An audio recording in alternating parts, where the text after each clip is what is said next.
Hi everyone, thank you so much for joining today. It's really exciting to be here with you. We have two incredible speakers with us here. I'm going to introduce them in a little bit, but maybe Tyrone and Cameron, if you'd like to say a quick hello just now. Hi everyone, Tyrone here for War and Want. Looking forward to the conversation. Good to be here, everyone. I'm Cameron from Operation Noah. Look forward to sharing with you in a minute. Thank you both so much. Huge welcome to everyone. If you're just joining, please feel free to say hello in the chat and let us know where you're calling from. And we're very excited to be here with you today to talk about how fossil-free pensions can protect workers and the planet and help communities all around the world. And I'm just going to give a very brief introduction to who Zainab and I are. We're from UK Divest, and also give a brief introduction to an exciting new fossil-free pensions campaign that we have. So I'm just going to try sharing my screen and see if this works. Okay. So hopefully that's visible now. So first of all, just a brief introduction to UK Divest. We are a coalition between Platform London and Friends of the Earth Scotland, and we are campaigning to block the money pipeline to the fossil fuel industry and also to end the influence of the fossil fuel industry over politicians and over institutions. And we work with incredible activists and local groups across the UK. We've got three main campaigns that we work on. Firstly, trying to persuade councils to divest their pension funds from fossil fuels. We also have a very exciting fossil-free parliament campaign, and Karis, who's with us tonight, is looking after that campaign. It's about ending the influence of the fossil fuel industry over our politicians in Westminster. And then we are talking tonight about our really exciting new fossil-free pensions campaign.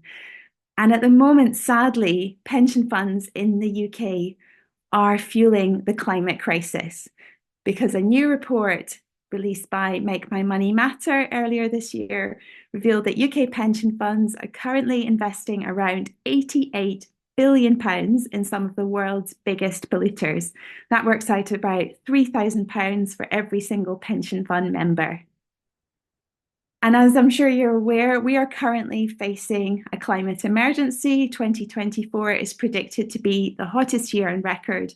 And we've been seeing terrible flooding, wildfires, record temperatures all around the world. A recent UNICEF report revealed that 43 million children have already been displaced by extreme weather in the past 6 years. And the UN Secretary General has warned that we are facing a code red for humanity and that the fossil fuel industry are the godfathers of climate chaos. These companies claim that they are part of the solution, but what they're actually doing is expanding their core business, the extraction and burning of fossil fuels. And these companies like BP and Shell knew as early as the 1960s, some even as early as the 1950s, about the harm that they are doing to the planet, but they have hidden their research into the climate harm that they're doing, and they're continuing to expand their core business and to lobby governments to delay and prevent the climate action that we urgently need. And it was recently revealed that just 57 companies have been linked to 80% of greenhouse gas emissions since 2016, including ExxonMobil, BP, Total Energies, and Shell. And Total is one of the companies that's currently developing the East African crude oil pipeline that is devastating communities across Uganda and Tanzania. And just a couple of months ago, it was announced that BP is dialing back all of its climate pledges and focusing on its core business, oil and gas. So these companies cannot be trusted. But the good news is that although our pension funds are currently fueling the climate emergency, they can actually be a key part of the climate solution. And we can take our money away from these companies and instead invest in green solutions like wind and solar power, social housing, and things that can protect our pensions, can protect workers and communities all around the world, and ensure that we have a livable future for everybody. And one of the key pension funds that can make a really positive difference is called the National Employment Savings Trust, or the Nest Pension Fund. And this is one of the biggest workplace pension funds in the UK. It was set up by the Labour government in 2008, and it currently invests around 41 billion on behalf of its members. The majority of its members are aged in their 20s, 30s, and 40s, and Nest can be used by any employer in the UK. It has a public service obligation, and it's publicly owned, and it's accountable to the government and is funded by a government loan. And Nest does have quite a strong commitment to climate action because it talks in its annual report about the need to address environmental issues like climate change across its investments being a key priority. However, it does say it engages with companies to try and ensure climate action. And sadly, Nest still has significant investments in fossil fuel companies through its retirement date fund. Now, this is the default fund when you start a new job and your employer enrolls you into a pension with Nest, they will automatically put you into this fund. And Nest is favouring engaging with companies. It says that engaging with BP and Shell was something positive that it's been doing. And as we've just been hearing, these companies are not planning to change their core business. They're still doubling down on fossil fuels. But in the past, Nest has divested from a number of companies, including Exxon, because they were not taking enough climate action. So Nest can take really positive action. And it's been very clearly shown for decades that pension funds have tried to engage with fossil fuel companies and it has not worked. All of these companies are planning expansion. And it was revealed last year that fossil fuel companies were responsible for just 1% of global investment in renewable energy. By moving our money away from these companies, we do not lose our voice, we just have a different voice.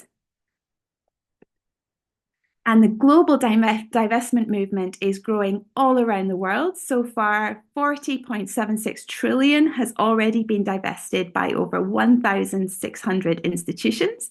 And earlier this year, there was really exciting news that one of the biggest pension funds in the world, a Dutch pension fund called PFZW, which looks after health and social care workers, divested 2.8 billion from fossil fuel companies, including Shell, BP, and Total. And it had previously tried engagement for many years and said that that just didn't work. These companies were not going to change. They were not going to meet the Paris Climate Agreement. So it's moved its money out. And Nest can follow the example of this pension fund. And we can take really positive action as workers if you're a Nest member, because we have an option to switch away from Nest default fund to its ethical fund, which is fossil free. And we're going to hear a little bit later on from Zainab how we can do that. And it's really easy. And to tell us why switching away from fossil fuels is such a key way we can take action for climate justice, I am thrilled to introduce Tyrone Scott, our first special speaker tonight. And Tyrone is the Senior Movement Building and Activism Officer for War and Want. And War and Want is an organisation which works in the UK and it has partners all around the world to fight inequality and to defend human rights as part of the movement for climate justice. Tyrone has spoken frequently on climate justice and the importance of incorporating global solidarity and internationalism into our activism. And we're thrilled that you're here with us tonight, Tyrone. Thank you so much. Thank you, Sally, and thanks for such a great introduction. So first things is trying to live up to those expectations. No, I'm really pleased to be here this evening. And yeah, I'll try within the 10 minutes to really give a good sort of I guess explanation or argument as to why this is so important and why this can make such a difference. And actually come at quite a good time as we just had an internal meeting yesterday about our own pensions and making sure that they were invested ethically as well. So I felt like that was a good bit of priming for this conversation today. But as Sally said, we work both in the UK and with many, many global partners, all for that fight against global injustice. And we look to work across intersections of many global justice issues. Sorry, muted myself so I could cough. We work across climate justice, economic justice, workers' rights and labor justice, migrant justice, the right to land and food, and more. And it's essentially because we as an organization think it's key and pivotal to work across them all, as they're all symptoms of the same extractive and exploitative global system. And we believe that to solve one, we must look to solve all, because we face multiple global crises, unprecedented rising temperatures, a global crisis of inequality, and an escalating global conflict and war, all of which are ravaging the lives and lands of the world's poorest and most marginalized communities, and all of which are fueled by fossil fuels and our global reliance on fossil fuels. And these past few years, as we've seen in the previous slides, have seen climate breakdown. It's wreaking havoc across the globe. Record heat waves and fires have been spreading across Europe and the rest of the world. Mass flooding, like the flooding that displaced 33 million people and submerged a third of Pakistan, to 55 million people pushed into poverty and climate-induced famine by droughts in the Horn of Africa. The effects of the climate crisis are hitting us all, but it's those least responsible for this crisis who are paying the heaviest price. So the need for genuine action on this crisis is ever more pressing, because for at least 500 years, the capitalist logic of exploitation of people and limitless extraction of resources is what fueled slavery, colonialism, and imperialism, and created a global economic system with the deepest roots in racialized and gendered injustices. And it's embedded the idea that people in global South countries can be sacrificed because they have less value than those in the richest richest countries in the global North. And this extraction has so largely been driven by our global reliance on fossil fuels. And that's why we need system change, not climate change. We need to uproot the systems of exploitation, extraction, and oppression which keep the majority of the world's population in poverty, while lining the pockets of fossil fuel companies, corporations, and rich shareholders. And any step that we can take to remove some of that capital flow that goes right into the pockets of these corporations and their shareholders, we should take that step. Because these fossil fuel companies and the enabling them from our global North countries and institutions have fueled climate catastrophe.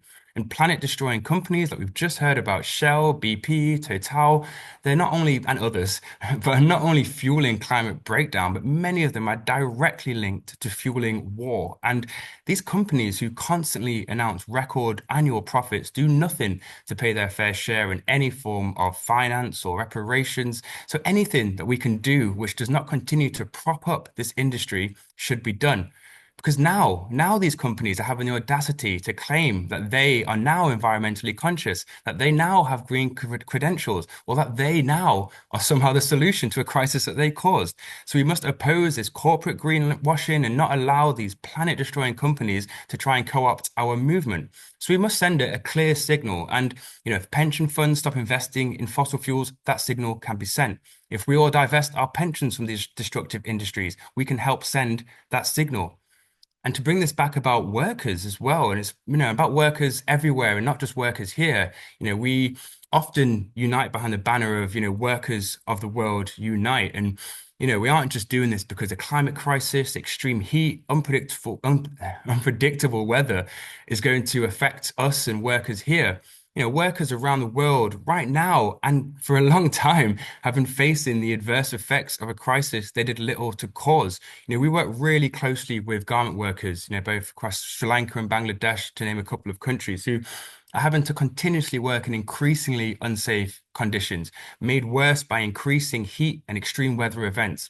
And then at the same turn, due to the lack of worker protections, receive no income when they are unable to work due to the climate-induced floods across Bangladesh, for example, where just this year, 18 million people have been affected by the disastrous flooding that hit the country.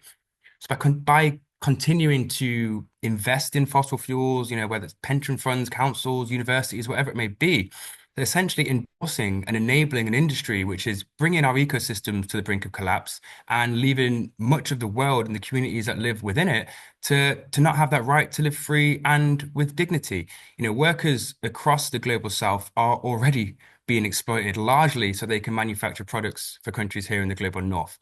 And countries of the global North and their companies have grown wealthy by accumulating profit at home in our countries from the low-paid labor and overuse of natural resources of global South countries. And essentially, no industry is really safe from it. The fossil fuel industry is, of course, one of, if not the biggest driver, but our food and agriculture industry, garment and textile, technological industries are essentially all driven by the exploitation of people and planet. And unfortunately, our global systems mean that it's very difficult for us here, who just simply existing in the global north, to not in some way feel like we're complicit in some way within this exploitation. And whilst we continue and always will fight to change this system, on the day to day, it can feel like there's little we can do to try and remove ourselves from that chain. So if we can do one thing at all that can help remove ourselves from that chain, then we should take that step where possible. And divestment from pensions that invest in fossil fuels and destructive industries is a big start. And as long as we know that's not the end of the fight. But, getting individual or workplace pension funds, councils, universities, other institutions to divest from fossil fuel or arms should be seen as a success, but it is a step along the way. But because there cannot be justice or any justice in a future that puts the needs of workers and communities anywhere but the center.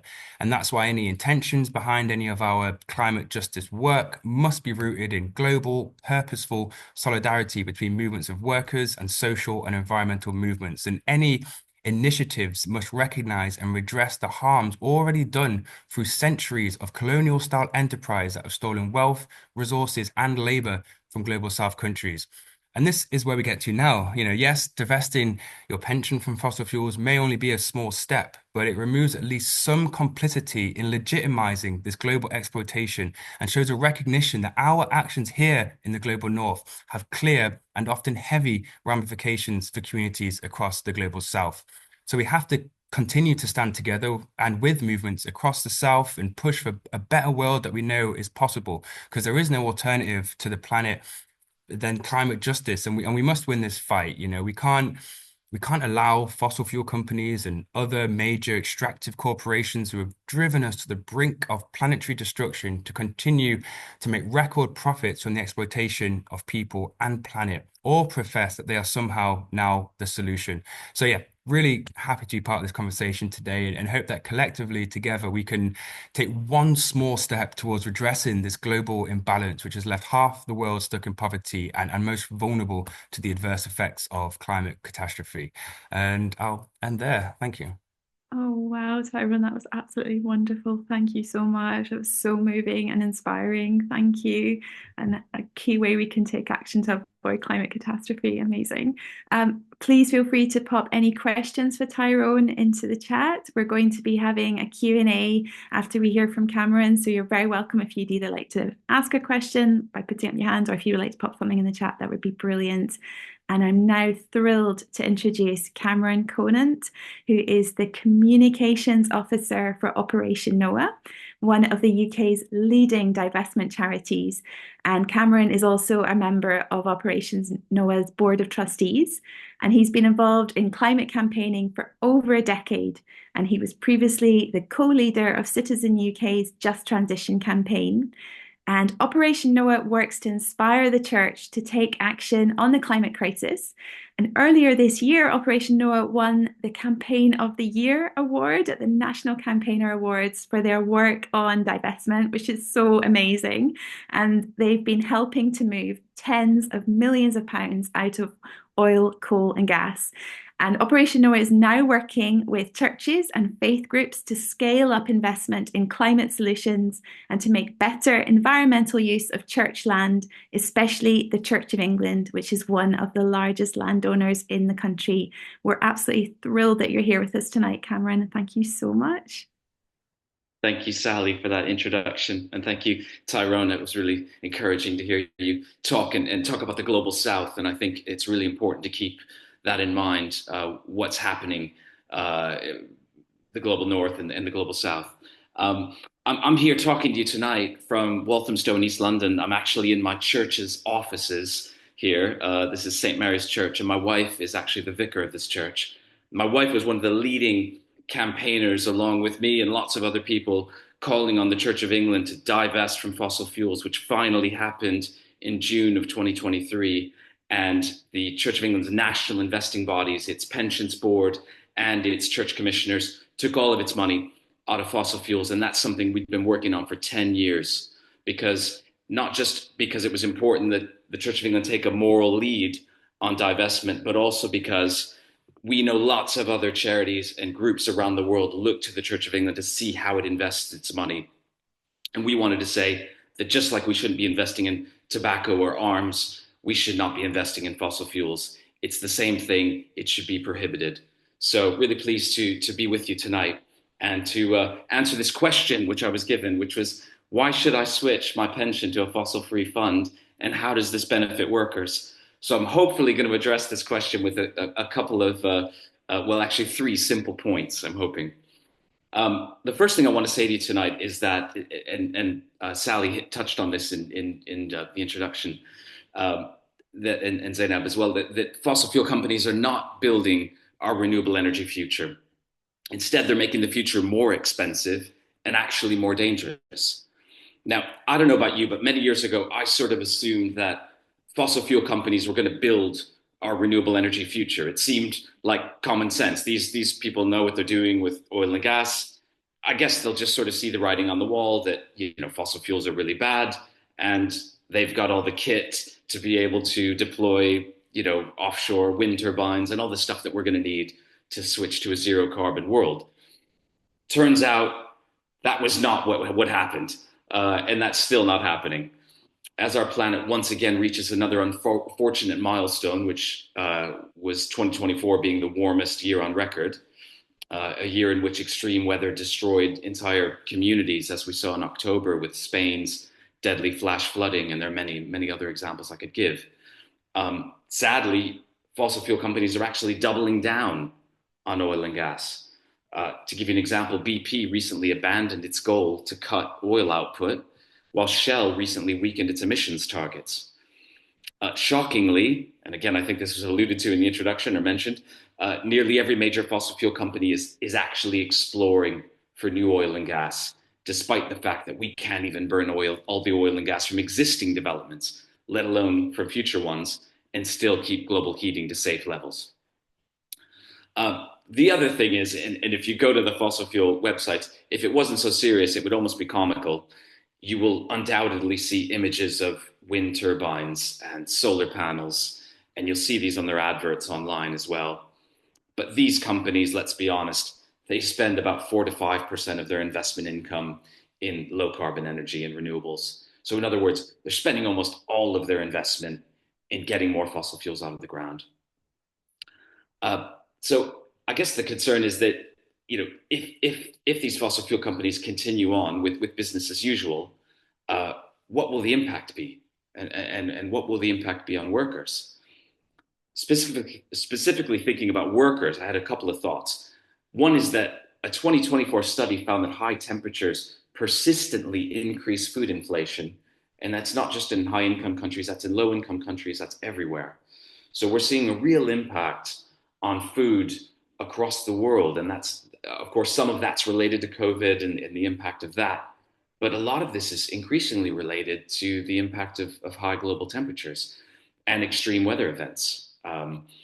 The other thing is the UN Refugee Agency estimates that in 2022 alone, 31.8 million people were forcibly displaced by weather-related sudden onset hazards, is what they call them. There's now a consensus that climate change is increasing the frequency and intensity of extreme weather events, and this is leading to more displacements, including even here in our country, in the UK. And I think this kind of movement, and this is really dangerous, this kind of movement of people is fueling extremist politics that we're seeing in Europe and even here in the UK.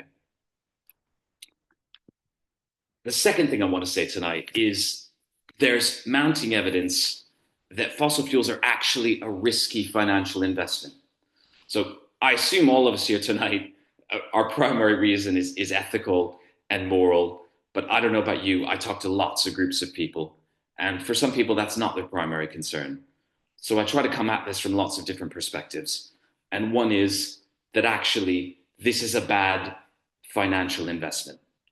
Now, that probably sounds crazy if you look at some of the returns that the fossil fuel companies are reporting in terms of their income and their revenue. So short term, absolutely, I accept that if you have no ethical concerns, short term, you may be very happy. But a time is coming, and it's coming quite quickly, when fossil fuel use is going to peak. And in fact, the International Energy Agency has predicted that fossil fuel use will peak before 2030 and then fall into terminal decline. Now, we can see why this might happen. Renewable energy is cheaper and cleaner. We're faced with a changing global policy landscape, which is spurring the movement to clean energy technologies. And more money is now being invested in 2024 in clean energy technology and infrastructure than in fossil fuels. In fact, significantly more money. So we can see where this is headed. And it's even led some financial experts, including people like Mark Carney, the former governor of the Bank of England, to predict that fossil fuel companies will, in the not so distant future, have significant stranded assets, with some being virtually worthless. Now, the last thing I want to say tonight is that fossil fuel companies are delaying a fair and fast transition to renewable energy, making it more likely that communities and workers are left behind. Instead of a managed transition to clean energy, which is what we need, fossil fuel companies have worked to ensure that this global transition to clean energy is going to be really messy. And it's going to be slowly and then suddenly. And what this will likely mean is that many workers, people who work in the oil and gas industry, will be disadvantaged, will suddenly lose their jobs. It'll suddenly become clear where things are headed, even though it's been clear for a long time now. And why has this happened? What has gone on? Well, we know, and again, I think Sally alluded to this, we know that the fossil fuel company, like the tobacco industry, has run a very sophisticated disinformation campaign over a very long period of time. That's not a conspiracy theory. It's been well documented by the BBC and the New York Times. All kinds of places have documented this. And we know that activists have even recorded fossil fuel executives doing deals with government officials. We know what happened at the most recent COP in Azerbaijan, where you had people from the Azerbaijan government and delegation cutting fossil fuel deals on the side. So we know how the fossil fuel industry rolls, and basically they've moved from a position of denial, global warming, global heating is not happening, to a position of delay. They're now trying to confuse things. They're now trying to delay. They talk a lot about low carbon energy, which sometimes means virtually nothing. So there's an issue with the narrative and the money and the influence of the fossil fuel industry. Instead of helping workers transition to new technologies and ways of generating energy, fossil fuel companies have prioritized not their workers, but shareholder returns and short-term profits. And in the process, they've disadvantaged all workers by ensuring we live in a more dangerous and chaotic world. That's all I've got for you tonight. I wanted to keep it short and sharp, but perhaps there'll be some questions in the Q&A that I can feed into. Thank you. Oh, that was absolutely wonderful. Thank you so much, Cameron. That's been so inspiring and very, very insightful, and just shows us so powerfully why we need to take action to move our pensions away from these companies into something that's going to protect workers and communities all around the world. And Zainab's now going to look after the Q&A. I'll pass to you, Zainab. Thank you so much, Sally, Cameron and Tyrone. Thank you, Tyrone. Thank you, Cameron. That was wonderful. We're going to take about 15 minutes just to take some questions. Feel free to type them in the chat, or you can unmute yourself and just ask a question. I'll just ask if you could raise a hand or something if you'd like to ask a question.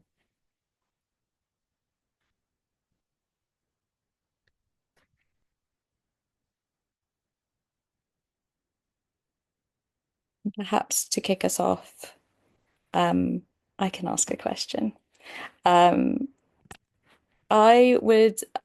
really appreciated how both of you spoke to the connection between climate justice and migrant justice, and the sort of the links there and to the sort of far right extremism we're seeing on the rise around the world. Um, I just wondered if you would both say a little bit more about that and how you think we might sort of counter some of those narratives that we're seeing cropping up. Let's go Tyrone and Cameron again.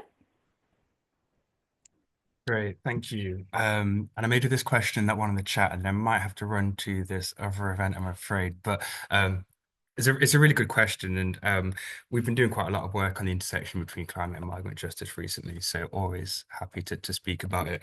I mean, one of the fundamental principles that we want to ensure is embedded within all sort of climate activism is two fundamental rights, which is like the right to move and the right to stay. So, the right to stay is everyone should have the right to stay in their homes, but unfortunately that's being taken away for many of reasons, sometimes economic, largely more increasingly because of climate impacts and climate catastrophe, and also often because of increasing conflict and war as well. So the right to stay, especially for communities across the global south, is being continuously taken away from people. But then at the same time, people don't have that right to move because of our increasingly violent and racist border systems that which leave people in a very tricky position when you have no right to stay in your home and you have no right to move, which can often cause increase in further conflict as well.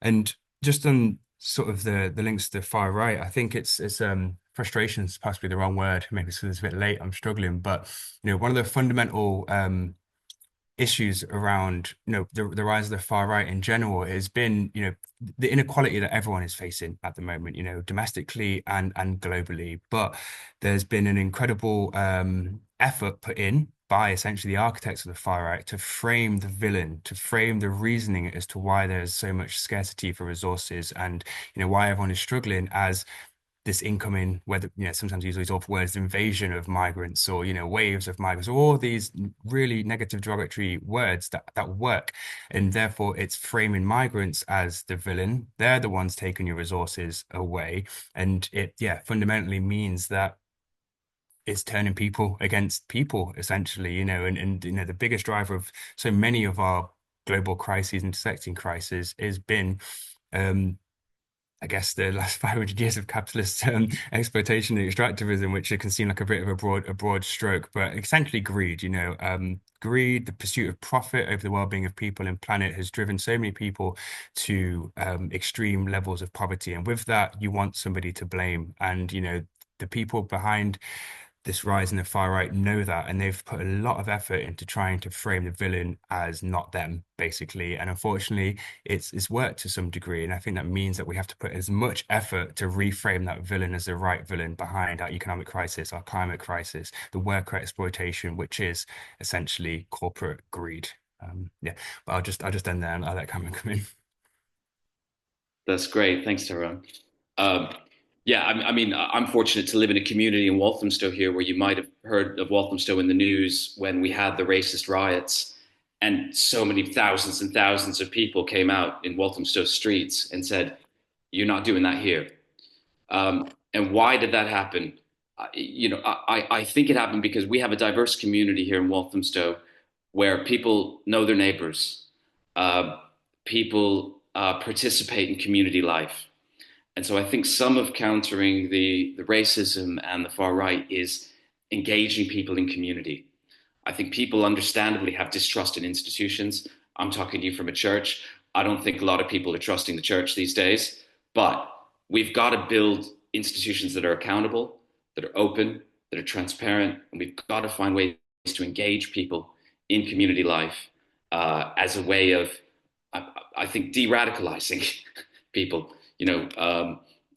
When we see people as neighbors rather than as problems, when we see people as gifts rather than as something to solve, that changes our orientation to some of these issues.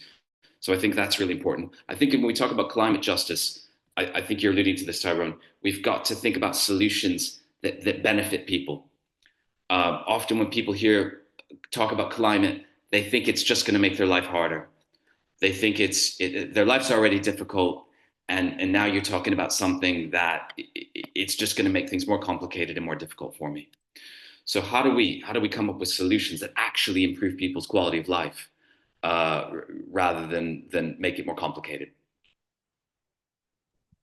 That's brilliant. Thank you both. And I think that sort of goes back to something that you were saying earlier, Cameron, which was that when we think about our pensions, investments in fossil fuel companies will become stranded assets pretty quickly. And there are, many ethical funds or more ethical funds out there that perform just as well or better than funds that still invest in fossil fuels. And I expect that we'll see that trend continue as the climate crisis worsens. Thank you so much. We have some really great questions in the chat. So starting with Annie's question, what kinds of tactics have contributed to divestment wins in the past that we can learn from in this new Nest campaign? And Cameron, I know that Operation Noah has been involved in a lot of divestment efforts. And Tyrone, I will give you a chance to dash off because I know you have another event to go to. But thank you so much for being here. Yeah, wonderful to have you with us. Thank you so much, Tyrone. Thank you very much. I'm Thank sorry to have you. to rush off a bit prematurely, but I've dropped my email address in there and the website, although it seems to have formatted a bit weird. But the email address is in there. So if you have any further questions, like please just get in touch at any point. That'd be great. Yeah, thanks everyone. Thanks so much, Tyrone. Now over to you, Cameron. Well, yeah, I can talk about some tactics, but the first thing I want to say is I think it's really important to build a diverse coalition. So in any campaign, I think if you can confound the powers that be by who you're bringing together, uh, when in my work with community organizing outside of my Operation Noah work, when we've had churches and mosques and trade unions and primary schools, and when you start bringing this really weird group of institutions together to advocate for a particular issue and stand up, politicians don't know what to do with you because they know how to sort of isolate people. They know how to deal with the mosque, and they know how to deal with the church, and they know how to deal with these guys, and they know how to deal with the teachers. But when you start bringing more and more people together, it gets really confusing for them, and they start to panic. So I think that's always my thing is can you broaden your tent, even if you don't see eye to eye with somebody on another issue? Can they connect with you on this one? Um, so keep your mind open about that, because it's really powerful when you can build that kind of diverse coalition. In terms of tactics, I mean, I'm probably not going to say anything that will explode anyone's mind tonight, but I mean, I'm thinking about everything from um, a bit of theater, whether that's a bit of theater, a bit of street theater in front of someone's offices. I'm thinking about letter writing campaigns. I'm thinking about, op-eds in journals and magazines and online websites. I'm thinking about, um, uh, all of those different things that can contribute to chipping away at what you're trying to accomplish. Meetings like this, um, building enough power that you can get a meeting with someone at Nest, and then get a meeting with someone who's their boss. But I think as you build that diverse coalition, as you build power, as you bring more and more people together, you'll find that people start paying attention to you. You'll find you do start getting meetings with important people. Brilliant. Thank you so much, Cameron. I feel so inspired. Um, so I can see that a lot of the questions are more related to the Nest campaign. I'm gonna invite Tim to ask a question because your hand is up. But then we'll move into an overview of the Nest campaign, how you can take action, and I'll get to the questions that are a bit more specific about divesting our pensions, if that sounds good to everybody. Tim? Yeah, hi. Can you hear me okay? Yes. Yep. I'm losing the signal a bit. This probably was one for Tyrone actually, and he's obviously had to go. But it was really a question regarding the global south, and obviously a lot of the countries in the global south have got big deposits of fossil fuels, and increasingly they're being encouraged to exploit them by these fossil fuel companies with promises of infrastructure, hospitals, where there's roads, building things that they can invest in their infrastructure. So I'm just wondering how possibly, as I say, this was really aimed at Taiwan, how they could counter this sort of exploitation, and how we can, as an organization or whatever, or a coalition, counter this issue really, or these problems. Do you have any thoughts, Cameron? Yeah, just wanted to say, I don't know if this is helpful, but we work very closely with someone called Dr. Rachel Mash, and she is the environmental coordinator for the Anglican Church of Southern Africa, which covers a number of countries in the south of Africa. And Rachel talks about what she calls the oil curse. And the oil curse is the promise that oil and gas, the promises that are made to people in Africa and countries throughout Africa, and the reality. And the reality, time and time and time again, and there are lots of case studies you can look at, are that local people do not see the advantages of that oil and gas exploration, that it destabilizes communities, that it often harms the ecology of the local area. We work with a bishop in northern Mozambique, an Anglican bishop, who talks about how violence and unrest came to his area only when gas prospecting came in. And suddenly you had militias and you had gangs and you had fishermen who couldn't work anymore. And there were all kinds of issues.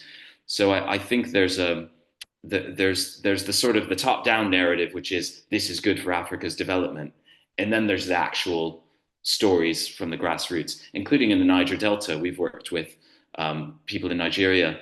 There's a really powerful group, advocacy group there, and talking about the absolute catastrophe of what's happened in the Niger Delta ecologically with oil there. So yeah, it's a really good question, and it's an important narrative to counter.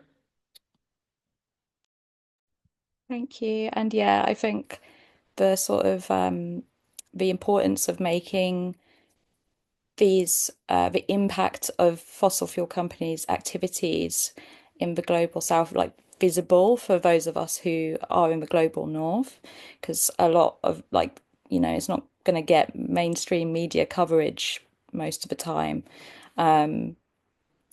Okay, thank you everybody. I'm going to share my screen, and I'm going to try to share my screen and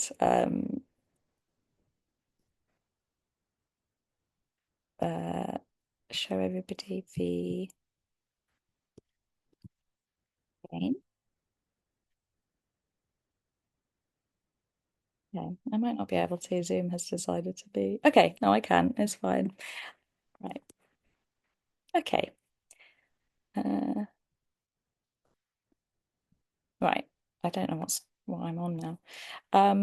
Sally, would you be able to post a link to the page in the chat so everybody can access it?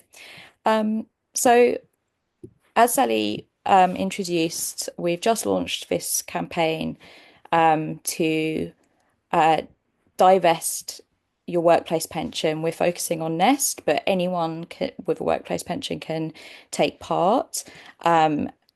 But if you're with Nest, you can just switch to the ethical fund that they have.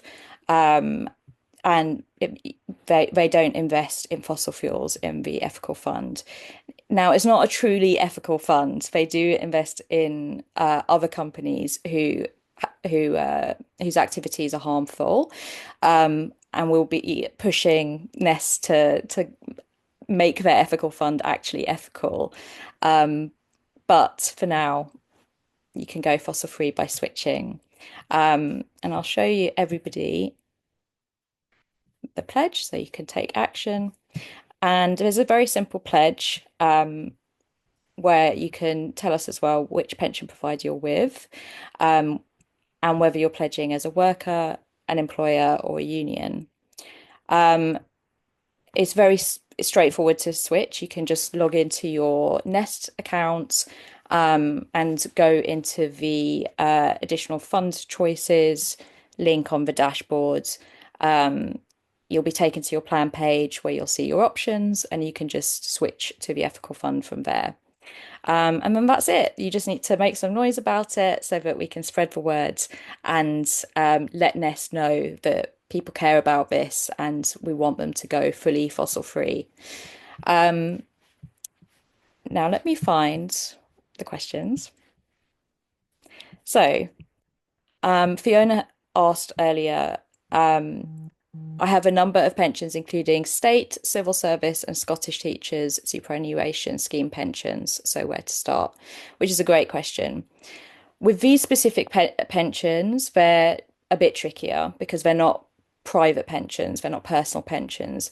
So, for instance, with the teachers' pensions, usually the way they work is they're just invested in the teacher's pension. They're not invested in any companies.